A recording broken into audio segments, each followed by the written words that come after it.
జగద్గిరి గుట్టుపై ఉన్న ఆలయ భూముల ఆక్రమణలపై వచ్చిన ఫిర్యాదుల నేపథ్యంలో హైడ్రా కమిషనర్ రంగనాథ్ క్షేత్రస్థాయిలో పర్యటించి పరిశీలించారు.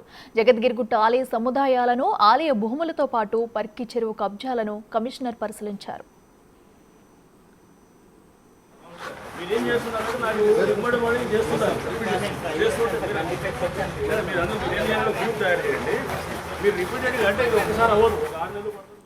కుల సంఘాల పేరుతో భూములను కబ్జా చేస్తున్న వారిపై కఠిన చర్యలు తప్పవని రంగనాథ్ హెచ్చరించారు. గూగుల్ మ్యాప్ల సాయంతో కబ్జా భూములను గుర్తిస్తామని, తద్వారా కబ్జాదారుల భరతం పడతామని రంగనాథ్ వెల్లడించారు. అదేవిధంగా స్థానిక అధికారుల నిర్లక్ష్యంపై ప్రభుత్వానికి నివేదిక ఇస్తామని రంగనాథ్ కబ్జాదారులకు నోటీసులు ఇస్తామని, హైడ్రా పోలీస్ స్టేషన్ కూడా 15 రోజుల్లో పని ప్రారంభిస్తుందని, కబ్జాదారుల నాన్ బెయిలబుల్ కేసులు పెడతామని హెచ్చరించారు. త్వరలో జగద్గిరిగుట్ట ఆలయ భూములతో పాటు పర్కి చెరువు కబ్జాలపై స్థానికులతో హైడ్రా కార్యాలయంలో సమావేశం ఏర్పాటు చేస్తున్నట్లు చెప్పుకొచ్చారు. అన్ని ఆధారాలతో హైడ్రా కార్యాలయానికి వచ్చి పత్రాలు అందజేయాలని వారికి సూచించారు. హైడ్రా అధికారుల బృందం అండ్ ఇక్కడ స్థానిక అధికారులు వివిధ డిపార్ట్మెంట్ నుంచి, ఎండోమెంట్స్ నుంచి, పోలీస్ నుంచి, ఇతర రెవెన్యూ, ఇతర విభాగాల నుంచి అండ్ స్థానికంగా ఉన్న కొంతమంది నాయకులు వీళ్ళందరి ఆధ్వర్యంలో ఒక కంప్లైంట్ మాకు వచ్చిన ఏదైతే గనక ఇక్కడ ఈ గోవిందరాజు స్వామి ఆలయం జగద్గిరిగుట్ట ఈ కుత్బుల్లాపూర్ నియోజకవర్గంలో ఇక్కడ ఏదైతే ఉన్నదో ముందు కొలను, అది ఏదైతే గుండం ఉన్నదో దాన్ని కబ్జా అవుతున్నది అనేటువంటిది ఒక వీడియో నరహరి గారు అక్కడ అయ్యగారు వారు పోస్ట్ చేసింది, అది మాకు దృష్టికి రావడం జరిగింది. ఈ నేపథ్యంలో ఇక్కడికి వచ్చి అధికారులందరితో కూడా మేము ఇక్కడ వెరిఫై చేశాము. ఇన్స్పెక్ట్ చేసినప్పుడు ఇక్కడ ఈ గోవిందరాజు స్వామి ఈ ఆలయానికి సంబంధించిందే కాకుండా అంటే భూములు, దీనికి సంబంధించిన భూమినే కూడా కాకుండా ఇదంతా ఎండోమెంట్స్ ల్యాండ్, లేకపోతే ఇది గవర్నమెంట్ ల్యాండ్. బేసికల్గా ఎండోమెంట్స్ వాళ్ళకు కూడా అది అలాట్మెంట్ ఇంకా ప్రాపర్గా జరిగినా కానీ కూడా ఇది గవర్నమెంట్ ల్యాండ్. సో ఈ ల్యాండ్ని ఎవరికి వాళ్ళు కబ్జాలు చేసుకుంటూ చేస్తున్నారు అనేది కంప్లైంట్.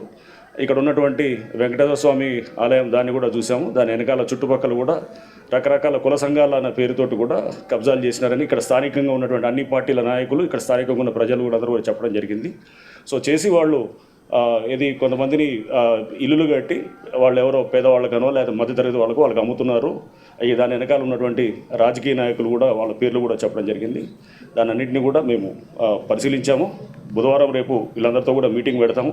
డీటెయిల్స్ అన్నీ తీసుకున్న తర్వాత మేము తప్పకుండా చట్టపరంగా అంటే ఎక్కడైతే నోటీసులు ఇవ్వాలో అక్కడ నోటీసులు ఇస్తూ మేము వారికి మొత్తం ఈ భూమి ఏదైతే ఆక్రమించుకున్నారో కాంపౌండ్ వాల్స్ కట్టి, లేకపోతే ఈ గుండాన్ని ఏదైతే కనుక ఆక్రమించినా దాన్ని కూడా తప్పకుండా యథాస్థితికి తీసుకొస్తాం. అండ్ ఈ కాంపౌండ్ వాళ్ళు ఎన్నింటి కూడా ఏదైతే వాళ్ళు ఆక్రమించుకుంటూ తీసుకొచ్చారో అవి కూడా తప్పకుండా వాటిని కూడా తీసివేయడం జరుగుతుంది. అండ్ ఏదైతే కనుక కొన్ని కుల సంఘాలు అని చెప్పేసి ప్లాట్లు చేసి వాళ్ళు కుల సంఘం అనే పేరు పెడుతున్నారు కానీ బట్ వాళ్ళు స్థానికంగా ఒకళ్ళిద్దరు లాభపడుతున్నారు. అటువంటి దాన్ని కూడా వాళ్ళు అక్కడ కంప్లైంట్ ఇచ్చారు, ఇక్కడ ఉన్నటువంటి ఇతర అందరూ కూడా, ప్రజలందరూ కూడా. సో దాన్ని కూడా మేము తప్పకుండా లోతుగా పరిశీలించి వాళ్ళ మీద కూడా కేసులు పెడతాం. వాళ్ళు ఏదైతే స్ట్రక్చర్స్ బిల్డ్ చేశారో అనాథరైజ్డ్గా ఈ గవర్నమెంట్ ల్యాండ్స్ మీద, వాటి మీద కూడా డెఫినెట్గా యాక్షన్ తీసుకోవడం జరుగుతుంది. ఇక జగద్గిరిగుట్ట ఆలయ కబ్జా భూములను అయితే హైడ్రా కమిషనర్ రంగనాథ్ పరిశీలించారు. వారిపై కఠిన చర్యలు తీసుకుంటామంటూ కూడా హెచ్చరించారు. ఇదే అంశానికి సంబంధించి మరింత సమాచారం మా ప్రతినిధి శ్రవణ్ లైవ్లో అందిస్తారు. శ్రవణ్, చెప్పండి, మరి సుమారుగా ఎంత భూమిని కూడా ఆ రంగనాథ్ అయితే పరిశీలించారు? ఎంత భూమి కబ్జాకు గురైంది? వారిపై ఎలాంటి చర్యలు తీసుకోబోతున్నారు? అప్డేట్స్ ఏంటి? జగద్గిరిగుట్టలో అనేక ఆలయాలు ఉన్నాయి. గోవిందరాజు స్వామితో పాటు ఇతర దేవునికి సంబంధించినటువంటి ఆలయాలు చాలా ఎక్కువ ఉన్నాయి. సో ఈ గుడిలకు సంబంధించిన భూమి మొత్తం 16 ఎకరాలు ఉంటుందని స్థానికుల దగ్గర నుంచి హైడ్రా కమిషనర్ రంగనాథ్కి ఫిర్యాదు వెళ్ళింది. దాంతోపాటు సోషల్ మీడియాలో వచ్చినటువంటి వార్తలు వారి దృష్టికి రావడంతో హైడ్రాకి సంబంధించినటువంటి టీము వివిధ శాఖలకు సంబంధించినటువంటి అధికారులతో గ్రౌండ్ లెవెల్లో విజిట్ చేశారు. ప్రస్తుతం మనం జగద్గిరిగుట్టలోని మనం ఒక బోర్డు చూడొచ్చు, గోవిందరాజస్వామి దేవాలయం. ఈ దేవాలయంకి సంబంధించినటువంటి భూములు, దాంతోపాటు పక్కన ఉన్నటువంటి ఇతర ఆలయ భూములు కూడా చాలా వరకు కబ్జాకు గురైనట్లు ప్రస్తుతం వార్తలు వస్తున్నాయి. దానిపైన హైడ్రా గ్రౌండ్ లెవెల్లో దృష్టి సాధించి కబ్జాకు గురైనటువంటి భూములపైన ఖచ్చితంగా సీరియస్గా ముందుకు వెళ్ళబోతుంది అనేది ఆయన క్లియర్గా చెప్పేటువంటి ప్రయత్నం చేసిర్రు. ఈ పరిసర ప్రాంతాలు మొత్తం కూడా దాదాపుగా 16 ఎకరాలు ఉంటుంది. 16 ఎకరాల్లో కుల సంఘాల పేరిట లేకపోతే ఈ స్థానికులుగా ఉన్నటువంటి వాళ్ళు కొంత కబ్జాకు గురవుతున్నారు, కబ్జా చేస్తున్నారు అనేటువంటి అంశాన్ని ఆయన చెప్పేటువంటి ప్రయత్నం చేశారు నిన్న. సో ఇక్కడ స్థానికులు ఉన్నారు, మాట్లాడదాం. నిన్న రంగనాథ్ కూడా వీళ్ళందరితో కూడా మాట్లాడి అసలు గతంలో భూమి ఎంత ఉండే, ఎంత మేర కబ్జా అయిందనేటువంటి అంశాలు కూడా అడిగి తెలుసుకున్నారు. మాట్లాడదాం. అన్న, ఇది మొత్తము ఉన్నటువంటి భూమి ఎంత, ఇక్కడ ఎన్ని ఆలయాలు ఉన్నాయి, నిన్న హైడ్రా టీం వచ్చింది కదా, వాళ్ళకి మీరు చెప్పినటువంటి సమాధానం ఏంది, రంగనాథ్ ఏం చెప్పారు? ఇక్కడ టోటల్ గుడి టెంపుల్ ల్యాండ్ ఎంత ఉందంటే 14 ఎకరాల చిల్లర 15 ఎకరాల వరకు ఉన్నది. దాంట్లో ఇష్టానుసారంగా అమ్ముకోవడము, వెనుక రాజకీయ నాయకులు కూడా ఉన్నారు. ఏమనంటేనేమో నేను కొండని అంటుండ్రు, నేను బాండ్ పేపర్లు చూపెడతా అంటారు. అదంతా టోటల్ మొత్తం అబద్ధము. దాదాపు ఇక్కడ నాకు తెలిసిన మట్టుకు మాత్రం ఒక 15-10 వరకు టెంపుల్స్ ఉన్నాయన్న. అర్చకులు మాత్రం దాన్ని ఎంబడి పడుతున్నారు. నేను గుండం చేస్తాను దాని కబ్జా, దాంతోపాటు ఇంకో రాజకీయ నాయకులు ఎంబడబడము, ఇచ్చలు వీడియో చేస్తారు రాజకీయ. ఆర్డీఓ చెప్తే ఆర్డీఓ ఎంబడే మళ్ళీ వాళ్ళ పేరు చెప్పడము, ఆర్ఏ చెప్తే ఆర్ఏ ఒక పాలతగాడు ఉన్నాడు. ఒక మనం ఇన్ఫర్మేషన్ ఇచ్చినాం అనుకో, మనం ఎవరైతే కడుతుండో వానికి మన పేరు చెప్తుండు, మన ఫోన్ నెంబర్ చెప్తుండు. అంత పాలతగాడు ఆర్ఏ గాడు. ఎంఆర్ఓ చేస్తున్నాం, ఎంఆర్ఓ లాంగ్ లీవ్లో ఉంటాడు, ఎంఆర్ఓ ఇక్కడ దొరకడు. ఎవరు చెప్పాలి చెప్పు? ఈ సమస్య పరిష్కారం నేను ఆర్డీఏ రంగనాథ్ గారు ఆయన నుండి అవుతుంది, ఇంకోటి సీఎం ద్వారా అవుతుంది తప్ప ఆర్డీఓ నుండి కాదు, కలెక్టర్ నుండి కాదు, ఎవరి నుండి కాదు. ఇదొకటి. ఇది పోను ఈ పోలీస్ స్టేషన్ అపోజిట్లో కూడా మీద మైసమ్మ గడ్డ అంటారు దాన్ని, నాకు తెలిసిన మట్టుకు. దానిపైన కూడా వరుస కట్టడం. ఎవడు బండ కొడితే వాడు ల్యాండ్ అమ్ముకోవడం, ఎవడు బండ కొడితే వాడు ల్యాండ్ అమ్ముకోవడం. ఒక బీదవానికి మాత్రం చూపెట్టలేదు, బీదవాడు కట్టుకోలేదు, ప్రసక్తే లేదు. ఒకవేళ రాజకీయ నాయకుడు నాటు చిన్న బుడ్డ లీడరు అన్న అరే గారు ఇట్లా జరుగుతుందంటే నా ఫోన్ నెంబర్తో సాయిత్తులు మనకి పాలు కానీ మనం లొల్లు పెట్టుకుని సావాలని. ఇట్లా జరిగినాక ల్యాండ్ ఏడు ఉంటాయన్న, ల్యాండ్లు ఉంటాయి, పాడు ఉంటాయి. అన్న, గతంలో అనేక సంవత్సరాల నుంచి మీరు పోరాడుతున్నాము, అడుగుతున్నాము, కబ్జాకు గురవుతున్నాయి అనేటువంటి అంశాన్ని చెప్తున్నారు. ఎవరెవరు దృష్టికి తీసుకెళ్లారు? వాళ్ళు పట్టించుకున్న పరిస్థితులు లేవా? ఒకళ్ళు పట్టించుకోకపోతే వాళ్ళ పైన అధికారుల దగ్గరికి వెళ్ళేది ఉండే కదా. ఈ అంశం పైన గత 10 సంవత్సరాల నుంచి మేము పోరాటం చేస్తూనే ఉన్నాం. దీనికి ఎంఆర్ఓ చెప్తున్నాం, ఆర్ఐ చెప్తున్నాం, ఆర్డీఓ చెప్తున్నాం, కలెక్టర్ దగ్గర పోతున్నాం. ఇది ఏమైందంటే ఒక తెలివిగా ఆశ్రమం కడతారు, ఆశ్రమాన్ని తీయలేం కదా అని అంటారు అధికారులు. తర్వాత ఆశ్రమం పేరుతోటి అనాథాశ్రమం అయింది, అనాథాశ్రమంతో పేరుతోటి గోశాల అయింది. ఇట్లా ఈ 3 అంటే ప్రభు దేవునికి సంబంధించినవి కదా అని వాళ్ళు వెనుక వేసుకుంటే ఆ ఆశ్రమాలు 2 ఆశ్రమాలు 2 ఆశ్రమాలు అమ్మేసిర్రు, గోశాలలు అమ్మేసిర్రు, గుళ్ళు ముందు 500 గజాలని గుడి కాంపౌండ్ చేసుకుంటారు, అందులో 200 గజాలు కట్టి 300 గజాలు అమ్ముకుంటారు. ఇట్లా మళ్ళీ తర్వాత దీని వెనకాల ఏందనంటే గతంలో ఈ టీఆర్ఎస్ ప్రభుత్వంలో ఏం జరిగిందంటే కులాల వారీగా ప్రజల్ని విడగొట్టి మీరు మా పార్టీకి మీ కుల సంఘం మొత్తం మా పార్టీకి మద్దతు తెలిపితే మీ కుల సంఘానికి ఇంత జాగా కేటాయిస్తాం. అట్లా ప్రతి కులానికి ఇక్కడ కన్యక పరమేశ్వరి వైశ్య సంఘానికి, మళ్ళీ తర్వాత ఇక్కడ మున్నూరు కాపు సంఘానికి, ఆడ గౌన్లోళ్ళకు, ఆడ కుర్మోళ్ళకు, ఆడ గొల్లోళ్ళకు, ఇట్లా ప్రతి ఒక్క కులాన్ని తీసుకొని వచ్చి వేరే పార్టీలు ఉంటే మీరు మా కులంలో చేరండి అని కొంతమంది కుల పెద్ద నాయకులతో మాట్లాడి ఆ కుల సంఘాలకు 200 గజాలు 300. ఇది అఫీషియల్గా ఎక్కడ కూడా కలెక్టర్ ఇవ్వలేదు, ఎంఆర్ఓ ఇవ్వలేదు. అప్పుడు ఉన్నటువంటి ఇప్పుడు ప్రస్తుత ఎమ్మెల్యే, మరి అదేవిధంగా కార్పొరేటర్, వీళ్ళని కలిసి కూర్చోబెట్టి అడ చేస్తారు. ఇక మిగతా పార్టీలు కూడా ఏమంటారు, కుల సంఘాలకు ఇచ్చారు కదా అని మేము అనుకుంటే ఆ కుల సంఘాల పేరుతో ఏం జరుగుతుంది, ప్రజలకు కింది ప్రజలకు, ఆ కులంలో ఉన్నటువంటి కింది ప్రజలకు ఉపయోగపడకుండా కేవలం ఆ కుల సంఘాల నాయకులకు మాత్రమే లబ్ధి పొందుతున్నారు. అయితే ఇక్కడ ఇంకో డౌట్ అన్న, ఇప్పుడు మీరు కుల సంఘాలకు ఆ ప్రభుత్వం ఇచ్చే ప్రయత్నం చేసింది అన్నారు. ఒకవేళ ఎండోమెంట్ ల్యాండ్ అయితే ఎండోమెంట్ వాళ్ళ ఆ రంగంలోకి దిగాలి, ఒకవేళ గవర్నమెంట్ సంబంధించి అయితే నేరుగా కలెక్టర్ రంగంలోకి దిగాలి, లేకపోతే ఆర్డీఓనో ఎంఆర్ఓనో తహసీల్దార్ ఎవరో ఒకరు ఫీల్డ్కి రావాలి, రెవెన్యూ ఇన్స్పెక్టర్. వాళ్ళు ఎవ్వరు రాలేదా ఇన్ని సంవత్సరాల నుంచి? హైడ్రా టీమేనా మొదటి టైం రావడం? వాళ్ళు వస్తున్నారు, ఒకసారి కూలగొడుతున్నారు.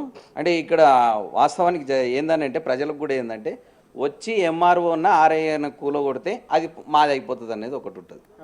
ఎందుకంటే ఇది ఎవరు కట్టిరు, అవి పలానా మనిషి కట్టిండు, ఇప్పుడు కూలగొట్టిండు, మళ్ళీ వేరుడు వచ్చి కట్టలేడు కదా. అట్లా దాని స్థిరీకరణ చేసిరు. ఇంకా రెవెన్యూ అధికారులు కూలగొట్టి ఇంక స్థిరీకరణ చేసిరు. కూలగొట్టడం కాదు, ఎవడైతే కబ్జా చేసిండో వాడిని ఇంతవరకు అరెస్టులు చేయలే. అంటే ఇక్కడ ఏంది, మీరు చేయండి మా పని. ఇక్కడ అధికారులు కూడా మొత్తం కుమ్ముక్కయ్యే ఉన్నారు. అధికారులు కుమ్ముక్కు లేకుండా ఇన్ని ఎకరాల భూమి మొత్తం ఇది 14 ఎకరాల 10 గుంటలు అయితే సుమారు 2.5 ఎకరాలు మిగిలి ఉన్నట్టు అంతే. మిగతా 10 ఎకరాలు కబ్జాకు గురైంది. ఈ వాస్తవాన్ని హైడ్రా కమిషనర్ తోటి మనం తీసుకెళ్తే ఇప్పుడు అంటే హైడ్రా కమిషనర్ గారు కూడా నిన్న రావడం ఒక మంచి శుభపరిణామం. మేమేందంటే ఇన్ని రోజులు మీ ప్రభుత్వ అధికారులు సరిగ్గా పని చేయకపోవడం వల్లనే ఈ కబ్జాలు అయినాయి. ఇప్పుడైనా మీరు సరిగ్గా పనిచేస్తే ఈ భూములను కాపాడుకొని ఈ ప్రాంతంలో వేరే డివిజన్లలో ప్రజలకు అవసరమైనటువంటి ఒక ఫంక్షన్ హాల్ ఉన్నది. ఈ డివిజన్లో ఒక ఫంక్షన్ హాల్ లేదు.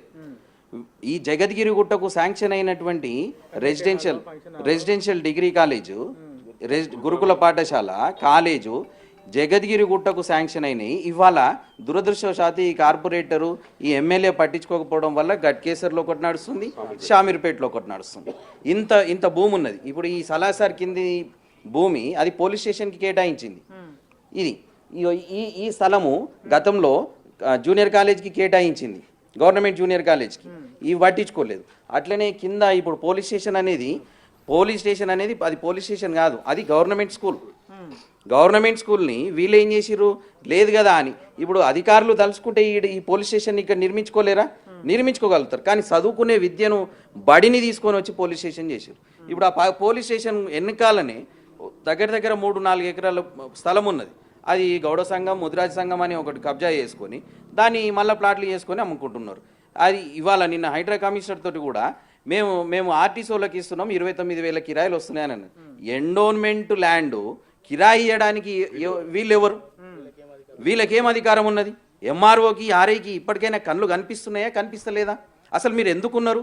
ఈ ఎంఆర్ఓ అయితే నెలకు వారం రోజులు ఆఫీసులో ఉంటాడో ఉండడో, ఏదున్నా ఇనుముక అని చెప్పి సెలవులో పోతాడు. ఈ ఆర్ఐ వాళ్ళ దగ్గర పట్టా ఉన్నదండి. అరే పట్టా ఉంటే అది ఒరిజినల్ పట్టానా కాదా?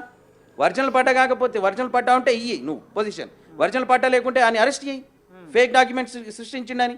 ఇవి ఏమి చేయకుండా వాళ్ళు చెప్పిర్రు, మేము చేస్తున్నాం. కాబట్టి ఇదంతా గత ప్రభుత్వంలో ప్రభుత్వ అధికారులు మొత్తము రాజకీయ నాయకులు, ఆ పార్టీ అధికారం ఉన్న పార్టీ నాయకుల చేతుల్లో నడిచింది. ఈసారైనా ప్రజారాజ్యం ప్రజల కోసం మీరు ప్రజాపాలన అని అంటున్నటువంటి కాంగ్రెస్ ప్రభుత్వంలో అయినా ఈ కబ్జాలను అరికట్టండి. ఈ కబ్జాలను అరికడితే ఇక్కడ ఒక ఫంక్షన్ హాల్, అందరి మల్టీపర్పస్ ఫంక్షన్ హాల్ పేదవాళ్ళకు ఉపయోగపడుతుంది. ఒక జూనియర్ కాలేజ్ వస్తుంది, రెసిడెన్షియల్ డిగ్రీ కాలేజ్ వస్తుంది, రెసిడెన్షియల్ స్కూల్ వస్తుంది. దురదృష్టవశాత్తు మన ఇక్కడ కొత్బులాపూర్కి శాంక్షన్ అయినటువంటి మెడికల్ కాలేజు ఇవాళ ఈసీఐలో నడుస్తుంది. ఇక్కడ హెచ్ఎంటీలో ఎంతో స్థలం ఉన్నది, 400 ఎకరాల స్థలం ఉన్నది.